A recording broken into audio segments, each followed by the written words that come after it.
ये आकाशवाणी रायपुर है। प्रादेशिक समाचार बुलेटिन के साथ मैं शुभ्रा भट्टाचार्य।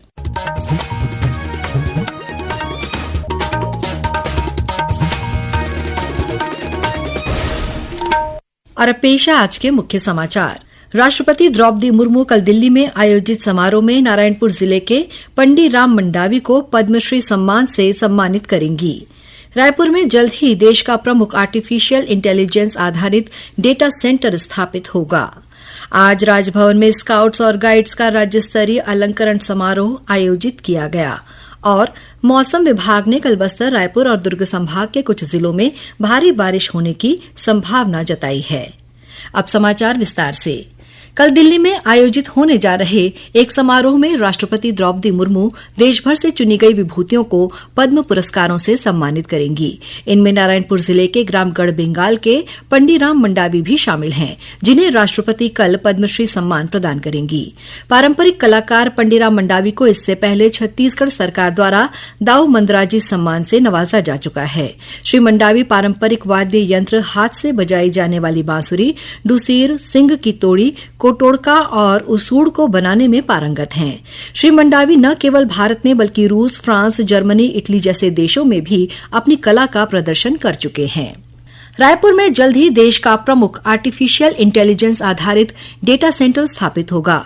इस संबंध में आज technology company ESDS software solution limited ने 600 करोड़ रुपए से अधिक के निवेश का प्रस्ताव मुख्यमंत्री विष्णुदेव साय के समक्ष प्रस्तुत किया है। मुख्यमंत्री विष्णुदेव साय ने इस प्रस्ताव का स्वागत करते हुए कहा कि डिजिटल इंडिया की भावना को छत्तीसगढ़ में धरातल पर उतारने के लिए ये निवेश मील का पत्थर साबित होगा। दिल्ली दौरे के दौरान ही करमवीर इलेक्ट्रॉनिक्स लिमिटेड ने मुख्यमंत्री विष्णुदेव साय के समक्ष रायपुर में अत्याधुनिक ट्रांसफार्मर निर्माण इकाई स्थापित करने का प्रस्ताव प्रस्तुत किया। इस इकाई में 300 करोड़ रुपए से अधिक का निवेश किया जाएगा, जिससे छत्तीसगढ़ का नाम देश के सबसे बड़े ट्रांसफार्मर निर्माण केंद्रों में शामिल हो जाएगा। प्रधानमंत्री नरेंद्र मोदी ने आज अपने कार्यकाल के 11 वर्ष पूरे कर लिए हैं। आज ही के दिन वर्ष 2014 में श्री मोदी ने भारत के प्रधानमंत्री के रूप में शपथ ली थी। ये देश के आधुनिक राजनीतिक इतिहास में एक महत्वपूर्ण मोड़ था, क्योंकि इसने भारत में गठबंधन की राजनीति के 30 वर्ष के युग को समाप्त कर दिया था और लोगों ने भारतीय जनता पार्टी को स्पष्ट और निर्णायक जनादेश दिया था। देश भर में 29 मई से विकसित कृषि संकल्प अभियान शुरू होगा। 12 जून तक चलने वाले इस अभियान का लक्ष्य देश के 700 जिलों के लगभग 1.5 करोड़ किसानों तक पहुंचना है। केंद्रीय कृषि मंत्री शिवराज सिंह चौहान ने किसानों से विकसित कृषि संकल्प अभियान में हिस्सा लेने की अपील की है। 29 मई से 12 जून तक चलेगा विकसित कृषि संकल्प अभियान। ये एक ऐसा अभियान है जिसमें कृषि वैज्ञानिक चलकर खुद आपके पास आएंगे, आपके गांव आएंगे, आपसे बात करेंगे, आपकी खेती और बागवानी की जरूरतों को समझेंगे और आपकी जरूरत के हिसाब से आपको समाधान भी बताएंगे। तो भाई और बहनों, इस अभियान से जुड़िए और मिलकर बढ़ाइए विकसित खेती की ओर मजबूत कदम, क्योंकि जब खेती विकसित होगी तभी साकार होगा विकसित भारत का सपना। छत्तीसगढ़ में ये अभियान सभी विकास खंडों में चलाया जाएगा, जिसका समन्वय ICAR राष्ट्रीय जैविक तनाव प्रबंधन संस्थान NIBSM द्वारा किया जाएगा।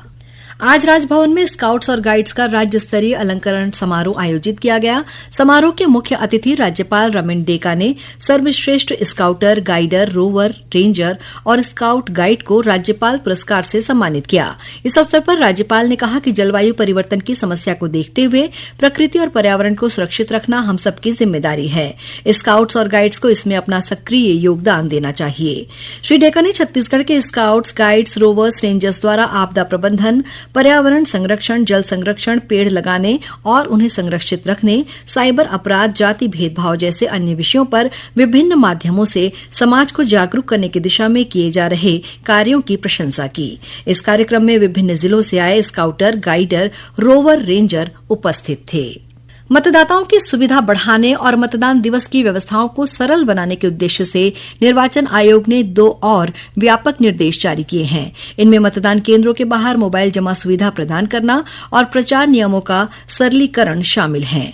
मतदाताओं, विशेषकर वरिष्ठ नागरिकों, महिलाओं और दिव्यांगजनों को मतदान दिवस पर मोबाइल फोन संभालने में होने वाली कठिनाइयों को ध्यान में रखते हुए आयोग ने मतदान केन्द्रों के ठीक बाहर मोबाइल जमा कर सुविधा की अनुमति देने का निर्णय लिया है। प्रादेशिक समाचार आप आकाशवाणी रायपुर से सुन रहे हैं और अब आगे बढ़ते हैं बाकी के समाचारों की ओर। दुर्ग जिले के भिलाई स्थित एनएसपीसीएल पावर प्लांट में 4,000 करोड़ रुपए की लागत से 800 मेगावाट क्षमता वाला एक नया पावर प्लांट स्थापित किया जाएगा। ये संयंत्र एनटीपीसी और Steel Authority of India Limited SAIL द्वारा संयुक्त रूप से लगाया जाएगा। एनएसपीसीएल के मुख्य कार्यकारी अधिकारी दिवाकर कौशिक ने बताया कि पहले 500 मेगावाट बिजली का उत्पादन होता था। 800 मेगावाट क्षमता वाले नए पावर प्लांट के स्थापित होने से अब 1300 मेगावाट बिजली का उत्पादन किया जा सकेगा। छत्तीसगढ़ का ये पहला फ्लोटिंग पावर प्रोजेक्ट है जो 15 मेगावाट क्षमता का है और ये हमारे प्रमोटर्स को जो ग्रीन पावर रिक्वायरमेंट है सेल को उसको मीट करने में उनको सहयोग करेगा और देश की जो रिन्यूएबल रिक्वायरमेंट है 2030 तक, जैसे हमारे प्रधानमंत्री का कहना कि 500 गीगावाट तक हम लोग बिजली का उत्पादन करेंगे, उसमें भी ये कंट्रीब्यूट करेगा। इस परियोजना से ऊर्जा उत्पादन में वृद्धि के साथ ही स्थानीय विकास, रोजगार, आधारभूत संरचना और क्षेत्रीय कनेक्टिविटी को भी मजबूती मिलेगी। इस प्लांट के सुचारू संचालन के लिए कोयले की आपूर्ति कोरबा और ओडिशा से की जाएगी। वहीं जल आपूर्ति के लिए बालोद जिले के मोहड़ जलाशय से पानी लिया जाएगा। रायपुर रेल मंडल द्वारा विश्व पर्यावरण दिवस अभियान के अंतर्गत विभिन्न स्थानों पर पर्यावरण संरक्षण के लिए जन जागरूकता कार्यक्रमों का आयोजन किया जा रहा है। इसके तहत रेलवे स्टेशन रायपुर में यात्रियों में पर्यावरण के प्रति जागरूकता बढ़ाने के लिए कल एक विशेष अभियान चलाया गया, जिसमें प्लास्टिक उपयोग में कमी और कचरा प्रबंधन के महत्व को समझाते हुए स्वच्छता रैली निकाली गई। इस रैली में मुख्य स्टेशन प्रबंधक सहित मुख्य स्वास्थ्य निरीक्षक, वाणिज्य विभाग के कर्मचारियों, सफाई कर्मियों और वेंडरों ने हिस्सा लिया। जागरूकता अभियान रायपुर, दुर्ग, भिलाई, पावर हाउस, भाटापारा सहित मंडल के सभी प्रमुख रेलवे स्टेशनों पर चलाया जा रहा है। और अब पेश है मौसम का हाल। दक्षिण पश्चिम मानसून के आगे बढ़ने के लिए अनुकूल परिस्थितियां बनी हुई हैं। अगले 3 दिनों में दक्षिण पश्चिम मानसून के मध्य अरब सागर के कुछ और भाग, महाराष्ट्र, कर्नाटक, तेलंगाना, आंध्र प्रदेश के कुछ और भाग, पश्चिम बंगाल की खाड़ी और उत्तर बंगाल की खाड़ी के कुछ और हिस्से, उत्तर पूर्व में स्थित राज्यों के बचे हुए भाग और उप हिमालयीन पश्चिम बंगाल तथा सिक्किम में पहुंचने की संभावना है। मौसम विभाग के अनुसार प्रदेश में कल अनेक स्थानों पर हल्की से मध्यम वर्षा होने अथवा गरज चमक के साथ छींटे पड़ने की संभावना है। वहीं 1-2 स्थानों पर गरज चमक के साथ अंधड़ चलने, वज्रपात होने तथा भारी वर्षा होने की संभावना है। भारी वर्षा का क्षेत्र मुख्यतः बस्तर संभाग के जिले तथा दुर्ग और रायपुर संभाग के कुछ जिले संभावित हैं। और अब कुछ समाचार संक्षेप में। बीजापुर जिले के पामेड़ में छत्तीसगढ़ ग्रामीण बैंक की शाखा खुल गई है। आज मुख्यमंत्री विष्णुदेव साय ने इस शाखा का वर्चुअल तरीके से शुभारंभ किया। उन्होंने कहा कि अब इस इलाके के ग्रामीणों को बैंकिंग सेवाओं के लिए 100 किलोमीटर दूर आंवापल्ली नहीं जाना पड़ेगा। राज्य के कृषि मंत्री रामविचार नेताम ने आज रायपुर से प्रदेश के 28 जिलों के लिए नए वाहनों को हरी झंडी दिखाकर रवाना किया। इन वाहनों का उपयोग अधिकारियों द्वारा कार्यक्रमों और योजनाओं की निगरानी के लिए किया जाएगा। छत्तीसगढ़ ने पीएम आयुष्मान वय वंदना कार्ड बनाने में देश में 5वां स्थान हासिल किया है।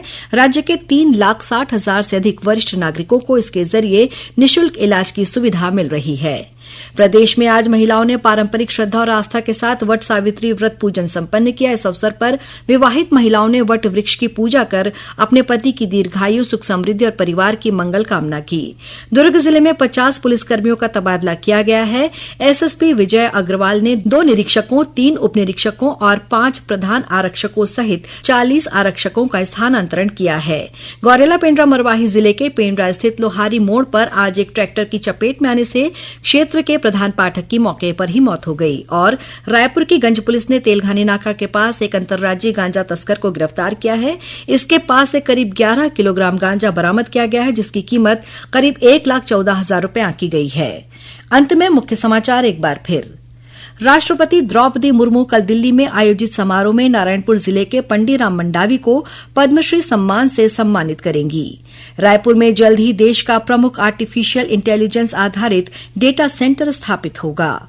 आज राजभवन में स्काउट्स और गाइड्स का राज्य स्तरीय अलंकरण समारोह आयोजित किया गया और मौसम विभाग ने कल बस्तर, रायपुर और दुर्ग संभाग के कुछ जिलों में भारी बारिश होने की संभावना जताई है।